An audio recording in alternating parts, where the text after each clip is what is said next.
कारण से वो हिंदू और मुसलमानों के जो धर्म गुरु थे वो कबीर साहब के पहले ही शत्रु हो चुके थे। बहुत सी यातनाएं कबीर साहब को उन्होंने दी थी, लेकिन परमात्मा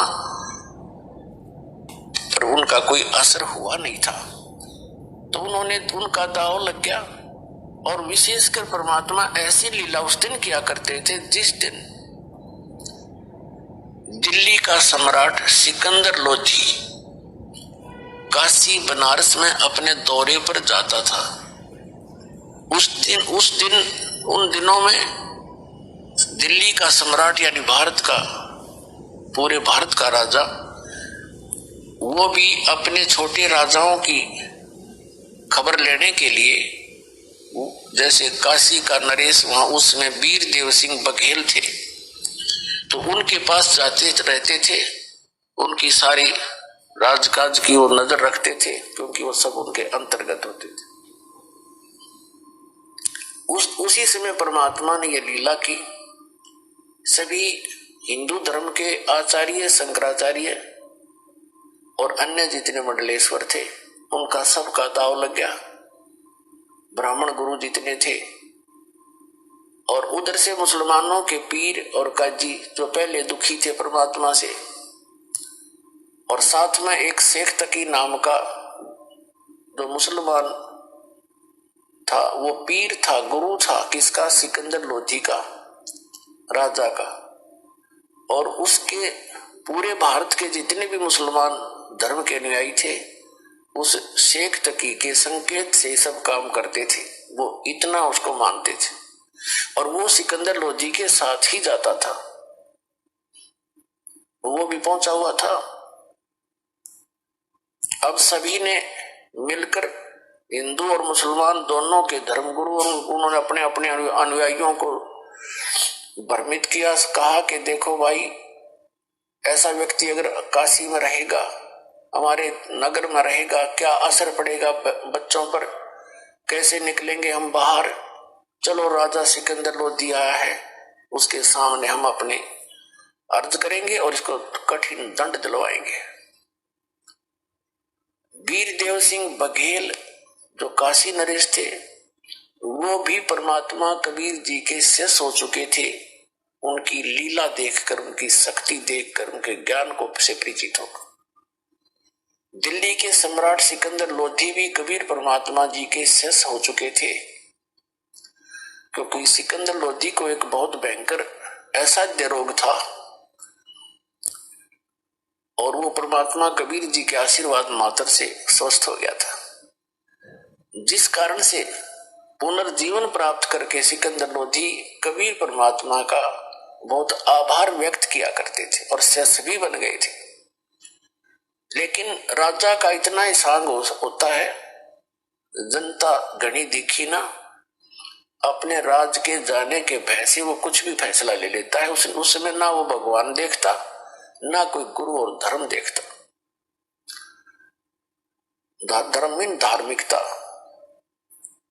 तो उसने सभी लोग इकट्ठे होकर सिकंदर लोधी के पास पहुंच गए, जिस रेस्ट हाउस में वो रुके हुए थे। सारी कहानी से परिचित होकर के राजा ने आदेश दे दिया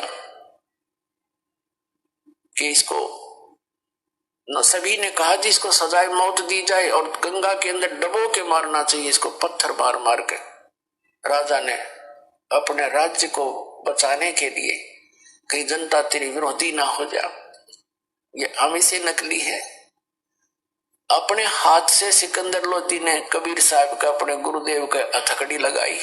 राजा ने, जो एक सिपाही का काम था, सिर्फ नंबर बनाने के लिए जनता में अगर लोग मेरे से विरोधी ना हो जा, और सबको पता था कि राजा का गुरुदेव है और कहीं ये मेरे से इस कारण से विरोध ना कर ले कि यू सजा नहीं दे सकता, ये तो इसका चेला है।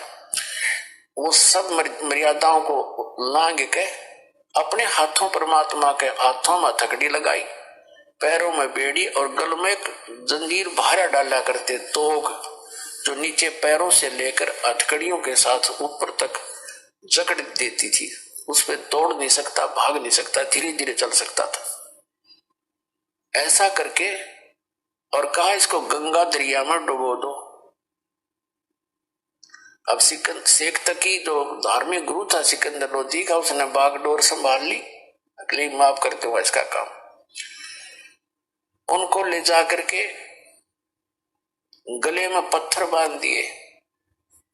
वो बेड़ी हथकड़ी तो लगाई रखी थी, तोक भी जड़ रखी थी, पत्थर भी बांध दिए गले में भारा भारा रस्सों से, और नौका में बैठा के 5-7-10 व्यक्ति साथ गए।